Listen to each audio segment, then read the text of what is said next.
Penalise कर रहे हैं, हम सोलर पे भी टैक्स बढ़ा रहे हैं। Pakistan is already suffering because of such anti people policies. What's happening is के ना लोग बिजली अफोर्ड कर सकते हैं और अब ना लोग सोलर अफोर्ड कर सकेंगे। इस वक्त जब हमें रिन्यूएबल सस्टेनेबल एनर्जी की तरफ जाना चाहिए, हम उल्टा आवाम को कह रहे हैं कि नहीं, आपको सोलर के लिए पिनलाइज किया जाएगा, आप बिजली इस्तेमाल करें। फिर हम कहते हैं जी बिजली तो हमारे पास है ही नहीं, और जो है वो ट्रांसमिशन लाइन सही नहीं है तो आप तक पहुंच नहीं सकती। I mean I don't understand what kind of vicious cycle they've got the public in. If the minister would like to clarify why the government is actively disincentivizing solar renewable energy for households, I would appreciate it. Thank you. Senator साहिबा, आपने काफ़ी focus सवाल किया है और आपने देखा कि मैं भी इसमें कॉल अटेंशन मैंने भी डाला हुआ था, तो I will give the minister time to clarify what is the actual position of the government today, क्योंकि इसमें खासा कन्फ्यूजन चल रहा है, कभी कुछ कहा जाता है कभी कुछ। सो प्लीज़ वजाहत से बात कीजिए और ये भी देख लीजिए मिनिस्टर साहब कि ये सोलराइजेशन हमारी तरफ से आपकी गवर्नमेंट की स्टेटेड पोजीशन है, that you are going towards renewable. So please state your actual position. जी thank you so much. Tension में होता नहीं है सेनेटर मोहसिन, आप जूनियर नहीं हैं, आप मुझसे बेहतर जानते हैं। No, you can not speak in a call attention. Please please let the minister speak.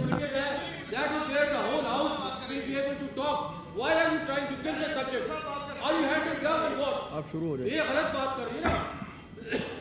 जी बहुत मेहरबानी चेयरपर्सन साहिबा, मैं आपका और ऑनरेबल मेंबर का जी दोनों का बहुत मशकूर हूँ कि आपने, because you need to put the correct instrument. You know very well calling attention is limited to the member. तशरीफ रखिए। आप अपने आप को मत एम्बैरस कीजिए सेनेटर साहब, तशरीफ रखिए। आप कॉलिंग अटेंशन आपने नहीं डाला है इस पे। 218 मंडे को डिस्कस होता है, एज यू नो 218 मंडे को डिस्कस होता है। नहीं, कोई निकल होगा जी। वजीर, minister please clarify your position. जी चेयर आपकी बहुत मेहरबानी। आज एक ये बहुत अहम मसला उठाया गया है और मैं अप्रिशिएट करूंगा ऑनरेबल मेंबर्स को जिन्होंने ये इशू को रेज़ किया है। एक तो मैं बहुत खुश हूँ कि मैं सही वक्त के ऊपर हाउस में पहुँच गया, बिकॉज हमारी कोई भी ऑफिशियल कमिटमेंट हाउस की बिजनेस से ज़्यादा इम्पॉर्टेंट नहीं है।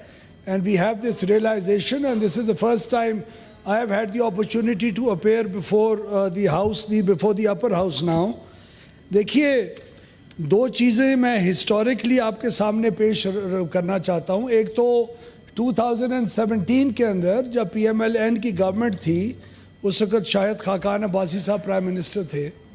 उस वक़्त बड़ी क्लैरिटी के साथ नेट मीटरिंग की सिस्टम जो था वो उसी वक्त उसका आगाज़ हुआ था और पिछले 5-6 सालों में इसकी पाकिस्तान के अंदर एक बहुत हेल्दी तौर तरीके से एक अच्छी ग्रोथ हुई है। इसमें आज तक पाकिस्तान के अंदर 1500 and some megawatts of power की capacity has been invested into by people themselves. There are more than 113,000 solar net metering connections across the country और पिछले 2 सालों के अंदर ओवर 100% से these have been actually growing. International solar panels की market के अंदर there has been a serious supply और एक ग्लट आया है, जिसकी वजह से सोलर पैनल्स की कीमतें बिल्कुल नोज डाइव की है। 110-115 रुपीज़ पर वॉट की जो सोलर पैनल की कीमत होती थी आज से 2 साल पहले, वो आज तकरीबन 45 रुपए पे आ चुकी है। इन्वर्टर्स, फ्रेम्स, हर चीज़ की कीमत लगाएं तो आज सोलर इन्वेस्टमेंट की करना एक बहुत अच्छा रेट ऑफ रिटर्न मिलता है इन्वेस्टर को। आप प्लीज़ रिकॉर्ड सामने उठाएं। ऑनरेबल मेंबर ने जो ये क्लेम किया है कि हुकूमत कह रही है या हुकूमत की पॉलिसी ये है और कन्फ्यूजन मची हुई है, इसमें कितनी बात दुरुस्त है। मैं किसी को जी खुदा न खासा डिसरिस्पेक्टफुली बात ये नहीं कह रहा, लेकिन मैं बड़ी क्लैरिटी से कह रहा हूँ कि आज तक पिछले 2 महीने में जब से हुकूमत आई है, एक दिन भी किसी भी पॉलिसी मेकर ने of the government including my self जो इस पावर सेक्टर की रिस्पॉन्सिबिलिटी रखता है। किस दिन ये बात हमने स्टेट की कि हम लोग नेट मीटरिंग को डिस्करेज या ख़त्म करने लगे हैं? किस दिन ये बात हमारी तरफ से आई? ये अखबारात के अंदर आर्टिकल्स आना शुरू हुए। आपने IMF को नेट मीटरिंग के बजाय ग्रॉस मीटरिंग के साथ जी रिप्लेस करने की कमिटमेंट दी है। IMF के साथ हमारी डिस्कशंस के अंदर ये चीज़ें फिगर आउट ही नहीं करती। IMF के साथ गवर्नमेंट की जो कमिटमेंट रह गई है और आज भी है, और IMF से ज़्यादा हमारे अपने साथ है कि सर्कुलर डेट के अमाउंट को हम 2310 मिलियन रुपीस से ऊपर पावर सेक्टर के सर्कुलर डेट को ऊपर नहीं जाने देंगे। That is it. उसके अलावा हमने IMF के साथ जो एंगेजमेंट की है उसके अंदर जो प्राइम मिनिस्टर ने पिछले 3 हफ्ते के अंदर एक्सटेंसिव मीटिंग्स होल्ड करके पावर सेक्टर रिफॉर्म्स जो हमने प्रपोज किए हैं उनकी हमने उनको इंट्रोड्यूस किया कि हम अपनी डिस्ट्रीब्यूशन सेक्टर के अंदर, ट्रांसमिशन में, जनरेशन में ये पावर सेक्टर के अंदर रिफॉर्म्स अगले 5 साल के अंदर करने का इरादा रखते हैं। ट्रांसमिशन का कंस्ट्रेंट ख़त्म करेंगे तो 2 रुपये यूनिट की कमी आएगी। अगर इंपोर्टेड कोल से लोकल कोल पे हम ट्रांजिशन करेंगे तो उसकी 4 रुपये यूनिट की कमी आएगी। अगर हम डिस्ट्रीब्यूशन कंपनीज को हम प्राइवेटाइजेशन की तरफ या बेटर मैनेजमेंट की तरफ लेके जाएंगे तो उसका 6 रुपये यूनिट का इफेक्ट आएगा। तो हमने इन तमाम चीज़ों को असेस करके उनको सामने पावर सेक्टर रिफॉर्म्स की ज़रूर बात की, और हमारा हक है। और हम ना सिर्फ वहाँ करते हैं बल्कि हम पब्लिक डोमेन के अंदर भी ओपनली ये बात करते हैं। तो मैं आपको इस हाउस को अश्योर करवाना चाहता हूँ, मैंने परसों या कल, I think it was the day before yesterday, I made a clear statement in a press conference in Lahore also that has been reported in the Dawn yesterday. And in spite of that report, there were still anchors and people on the electronic media last evening who were just claiming out of nowhere from information just roaming around in thin air that we are planning to discourage or we are planning to hurt the interest of the existing investors. हमने clarity के साथ कहा है कि हमारा एक तो right ही नहीं बनता। जितने भी सोलर के नेट मीटरिंग के इन्वेस्टर्स हैं उन्होंने, चेयरपर्सन साहिबा, उन्होंने क्लियरली नेपरा के साथ एक लाइसेंस साइन किया है। किसी का 7 साल का है, किसी की अभी ड्यूरेशन 5 रह गई है, किसी की 4 रह गई है। उसमें वी आर कम्प्लीटली जी कमिटेड क्या हम इन्हीं रेट्स के ऊपर ख़रीदो फरोख्त करेंगे जिसके ऊपर हमने उनके साथ साइन ऑफ किया है। बाकी रह गई बात कि आइंदा क्या होगा, इस वक्त हम किसी पोजीशन में नहीं है बात करने के आइंदा क्या होगा।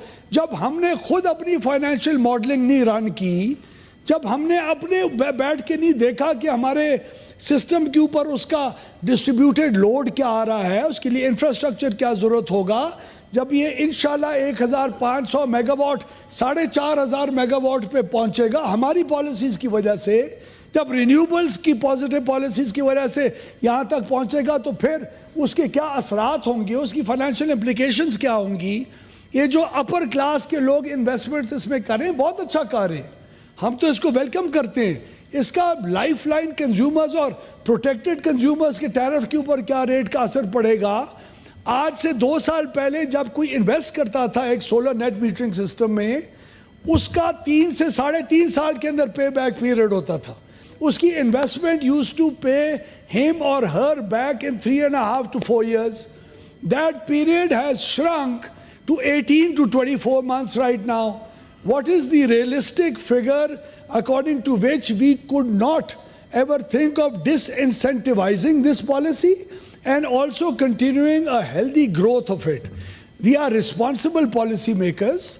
ये आज की खबर 1 आ गई और 2 आ गई और on the basis of just presumptions. So thank you. As long as you are not privileging an aging Yes, and inefficient grid. No. And captive power. बिल्कुल, अभी मैं आपको दूंगी मोहसिन साहब। ये मैं आपको बड़ा क्लियर पॉलिसी, लेकिन आप कॉल अटेंशन पे नहीं बोल सकते सेनेटर, आप कॉल अटेंशन पे नहीं बोल सकते। अगर हमने इन द फ्यूचर आज से महीना बाद, 2 महीने बाद, 3 महीने बाद, this is a dynamic sector इसकी अपनी अपनी इसकी क्वालिफिकेशंस है मुख्तलिफ। आपका फ्यूल मिक्स है, आपका ट्रांसमिशन मिक्स है, आपकी डिस्ट्रीब्यूशन कंपनीज है, हर चीज़ के अंदर आहिस्ता आहिस्ता जिस तरह हम ग्रो करेंगे, जब डायनामिज्म रिक्वायर करेगी, जब हमारा सेक्टर रिक्वायर करेगा, इस पॉलिसी का अगर रिव्यू होगा किसी स्टेज के ऊपर भी, तो वो एक रिस्पॉन्सिबल तरीके से स्टेक होल्डर्स और सबके साथ बातचीत करने के बाद होगा।